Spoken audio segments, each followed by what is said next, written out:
Hello everybody. आज हम Lord John Maynard Keynes के बारे में डिस्कस करेंगे। जैसा कि आप जानते हैं कि जॉन मेनार्ड कीन्स का जन्म 5 जून 1883 को कैम्ब्रिज में हुआ था। बचपन से ही बहुत कुशाग्र बुद्धि के थे। कीन्स के पिताजी John Neville Keynes Cambridge university में इकोनॉमिस्ट थे और मार्शल के फ्रेंड थे। कीन्स की मदर मेयर थी और बचपन से ही वो बहुत कुशाग्र बुद्धि के थे और एकेडमिकली के लिए बहुत अच्छे थे। बाद में उन्होंने कैम्ब्रिज यूनिवर्सिटी से इकोनॉमिक्स में अपनी पढ़ाई की और उसके बाद उस समय वे छात्र संघ के नेता भी थे और उन्हें कैम्ब्रिज यूनिवर्सिटी से स्कॉलरशिप मिलता था। इसके अलावा उनके गुरु प्रोफेसर एल्फ्रेड मार्शल भी उन्हें अपनी तरफ से 200 पाउंड देते थे। मार्शल ने कहा था कि कीन्स यदि इकोनॉमिक्स के फील्ड में आता है तो बहुत अच्छा होगा। और उसके बाद फिर कीन्स ने इंडियन सिविल सर्विस का एग्ज़ाम क्वालिफाई किया। उसमें उनके 2 सब्जेक्ट थे, मैथमेटिक्स एंड इकोनॉमिक्स। तो मैथमेटिक्स में तो उनको बहुत अच्छे नंबर मिले थे, लेकिन इकोनॉमिक्स में काफ़ी कम नंबर आए थे। सिलेक्ट हालांकि हो गए थे। तब उन्होंने अपने फ्रेंड स्ट्रेची को पत्र लिखा कि कभी कभी बहुत दुख और क्रोध होता है जानकर कि बहुत ज़्यादा नॉलेज भी किसी काम का नहीं होता है।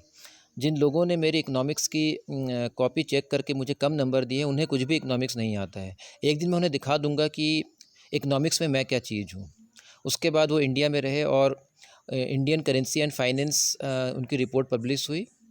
उसके बाद मार्शल के प्रभाव में आकर उन्होंने ICS से रिज़ाइन किया और कैम्ब्रिज यूनिवर्सिटी में अध्यापन करने लग गए।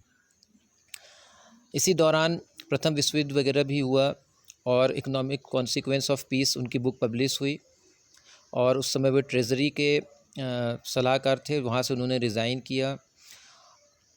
बाद में कीन्स ने और भी अध्ययन किया। सबसे ज़्यादा उनका जो मेन वर्क था वो है जनरल थ्योरी। इसके अलावा भी tract on monetary reforms, treatise on money उनकी फेमस बुक्स रही हैं। तो 1930s में जब विश्वव्यापी महामंदी हुई तब उन्होंने देखा कि जो क्लासिकल थ्योरी है जो कहता है कि फुल एम्प्लॉयमेंट रहता है, वो गलत है। साथ ही जो से का बाज़ार का नियम है कि supply creates its own demand, वो भी उन्होंने गलत पाया, क्योंकि उसमें देखा गया कि एक तो प्रोडक्शन में कमी हो रही है, दूसरा अनएम्प्लॉयमेंट बहुत ज़्यादा बढ़ गया है। तब इस पर उन्होंने बहुत गहन चिंतन मनन करने के बाद उन्होंने एक पुस्तक लिखी, the general theory of employment, interest and money. और इस बुक के पब्लिश होने के साथ ही कीन्स पूरे विश्व में प्रसिद्ध हो गए और उसमें उन्होंने ये बताया कि जो मंदी का जो मेन रीज़न होता है वो है एग्रीगेट डिमांड में कमी। तो एग्रीगेट डिमांड कम होने का उन्होंने विश्लेषण किया। तब उन्होंने बताया कि इसके पीछे बेसिकली जो बेसिक रीज़न है वो है lack of consumption expenditure and lack of investment. तब उन्होंने ये बताया कि इसको बढ़ाने के लिए गवर्नमेंट को इंटरवेंशन करना चाहिए, यानी कि जो फ्री इकोनॉमी है, लेज़े फेयर की पॉलिसी है, इसका उन्होंने विरोध किया। उन्होंने कहा कि गवर्नमेंट जब तक इसमें हस्तक्षेप नहीं करेगा, जब तक फिस्कल मेजर्स नहीं अपनाया जाएगा, तब तक इस मंदी का मुकाबला नहीं किया जा सकता है। तब अमेरिका में इस नीति का पालन किया गया और न्यू डील नाम से पॉलिसी बनी और वो सफल रहा। अमेरिका जल्दी ही मंदी से निकल गया। तब कीन्स का और भी अच्छा नाम हुआ और इस प्रकार से धीरे धीरे करके कीन्स का काफ़ी नाम हो गया। तो यहाँ पे एक बात है कि जो हम लोग जो डेफिसिएंट डिमांड के बारे में पढ़ते हैं, इसका कीन्स ने विश्लेषण किया है एग्रीगेट डिमांड सप्लाई के साथ, एग्रीगेट सप्लाई के साथ। तो यहाँ पे जो डडले डिलर्ड हैं, डडले डिलर्ड ने एक फेमस वर्क किया है, लिखा है कीन्स के बारे में, the economics of John Maynard Keynes. इसमें उन्होंने बताया कि बेसिकली जो जनरल थ्योरी है वो प्रोफेशनल इकोनॉमिक्स के लिए लिखी गई थी, जनरल रीडर्स के लिए नहीं लिखी गई थी और ये काफ़ी एब्स्ट्रैक्ट तरीके से लिखी गई है। तो इसमें उन्होंने अपने बातों को केवल रखा है कि एनालाइज़ किया है उन्होंने कि मंदी क्यों होती है, उसको कैसे दूर किया जा सकता है। बाद में डिलर्ड और दूसरे इकोनॉमिस्ट लोगों ने उसको tabular form and diagrammatic form में उसको समझाया है। तो जो हम लोग जो डायग्राम वगैरह जो बनाते हैं, तो बेसिकली वो कीन्स ने नहीं बनाए थे, वो बेसिकली बाद में डिलर्ड और कीन्स के दूसरे फॉलोअर्स इकोनॉमिस्ट ने उसको डेवलप किया था। तो ये जनरल थ्योरी होगी जिसमें उन्होंने मंदी के बारे में बताया। उसके बाद सेकेंड वर्ल्ड वॉर स्टार्ट हुआ 1939 से। तो उस समय क्या हुआ कि सभी गवर्नमेंट्स का खर्चा बहुत ज़्यादा बढ़ गया। तो उसके कारण क्या हुआ, डेफिसिट फाइनेंस अपनाया गया, उसके कारण बहुत महंगाई बढ़ी। तो इस पर उन्होंने एक बुक लिखी, हाउ टू पे फॉर द वॉर। इस किताब में उन्होंने बताया कि जब एग्रीगेट डिमांड ज़रूरत से ज़्यादा बढ़ जाता है तो एक्सेस डिमांड की प्रॉब्लम आती है, इन्फ्लेशनरी गैप की प्रॉब्लम आती है और इन्फ्लेशन की समस्या आ जाती है। तो इसके लिए उन्होंने जो टर्म यूज़ किया, it is called the beyond full employment equilibrium. तो इस प्रकार से उन्होंने बताया कि जहाँ एक जनरल थ्योरी में उन्होंने डेफिसिट डिमांड की बात को समझाया, वहीं हाउ टू पे फॉर वॉर में उन्होंने एक्सेस डिमांड की चीज़ को समझाया। और दोनों में ही उन्होंने बताया कि जो फुल एम्प्लॉयमेंट है वो एक आइडियल कंसेप्ट होता है, लेकिन इसको अचीव करना और मेंटेन करना बहुत डिफ़िकल्ट होता है। तो जब उन्होंने बताया कि डेफिसिट डिमांड होता है तो उस समय गवर्नमेंट को स्पेंडिंग बढ़ाना चाहिए, और दूसरी तरफ जब एक्सेस डिमांड की प्रॉब्लम होती है तो गवर्नमेंट को स्पेंडिंग में कम करना चाहिए, बिकॉज गवर्नमेंट एक्सपेंडिचर है, it is one of the component of aggregate demand. तो इस तरीके से उन्होंने इसको समझाया और इस तरीके से उनका बहुत ही बढ़िया कंट्रीब्यूशन इसमें था।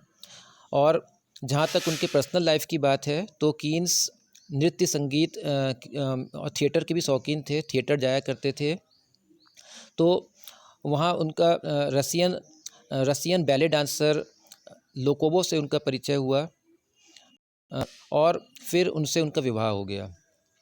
बाद में फिर क्या हुआ कि कीन्स थोड़े बीमार रहने लगे, तो इस बारे में मार्शल की जो वाइफ है उन्होंने लिखा है कि कीन्स की वाइफ ने जो कीन्स का जो सेवा किया, उस समय देखभाल किया, वो वाकई में एक बहुत अच्छा उदाहरण है कि किस प्रकार से एक अच्छी वाइफ अपने हस्बैंड की देखभाल कर सकती है। 21 अप्रैल 1946 को 62 वर्ष की आयु में कीन्स का हृदयघात से निधन हो गया, उनके ही माता पिता के सामने। तो ये बहुत ही दुखद घटना थी। उसके बाद उनकी वाइफ ने भी खुद को सार्वजनिक जीवन से थोड़ा अलग कर लिया और इस प्रकार से 1982 में उनके वाइफ का भी 1981 में उनके वाइफ का भी निधन हो गया था। तो इस प्रकार से हम देखते हैं कि कीन्स का काफ़ी कंट्रीब्यूशन था। और उसके बारे में जो कीन्सवादी अर्थशास्त्री हैं, जैसे प्रोफेसर क्लेन ने लिखा है कि उन्होंने कीन्सियन रिवॉल्यूशन शब्द का प्रयोग किया, क्लेन ने क्लीन्सियन रिवॉल्यूशन वर्ड का प्रयोग किया है। इसके अलावा मिल्टन फ्रीडमैन ने भी एक जगह पे कोट किया है कि now we all are Keynesians, यानी हम सभी कीन्सवादी हैं। तो मिल्टन फ्रीडमैन ने भी मनी की थ्योरी में इस चीज़ को स्वीकार किया है। इसके अलावा यदि प्रोफेसर न्यूमैन को हम कोट करते हैं तो न्यूमैन का ये कहना है कि निस्संदेह कीन्स इस समय के सबसे अच्छे अर्थशास्त्री हैं और आने वाली सदियां ये सिद्ध कर देंगी कि लॉर्ड जॉन मेनर्ड कीन्स सभी युगों के महानतम अर्थशास्त्री हैं। तो न्यूमैन का ये स्टेटमेंट बहुत ही बढ़िया है। इसके अलावा जोसेफ शुम्पीटर ने the history of economic analysis में लिखा है कि कीन्स बदमाश था, नहीं वो अच्छा है।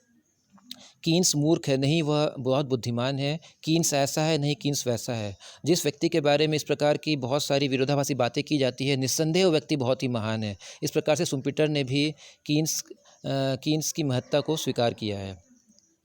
तो आप सभी इसके बारे में अच्छे से देखेंगे। और चूँकि अभी का जो इकोनॉमिक्स है वो बेसिकली जो मैक्रो इकोनॉमिक्स है वो कीन्स के थ्योरी पे ही टिका हुआ है, क्योंकि जो लोग इसके फॉलोअर हैं वो कीन्सियन इकोनॉमिक्स कहलाते हैं, जो उसका विरोध करते हैं वो एंटी कीन्सियन है। और उसके बाद फर्दर जो डेवलपमेंट हो गया, that is called the post Keynesian economics, यानी कि कीन्स के नाम से ही इकोनॉमिक्स की 3 धाराएँ चल रही हैं, कीन्सियन, एंटी कीन्सियन एंड पोस्ट कीन्सियन। तो इससे आप समझ सकते हैं कि एक थ्योरेटिकल इकोनॉमिक्स में कीन्स का कितना प्रभाव है, अभी भी उनका प्रभाव बना हुआ है।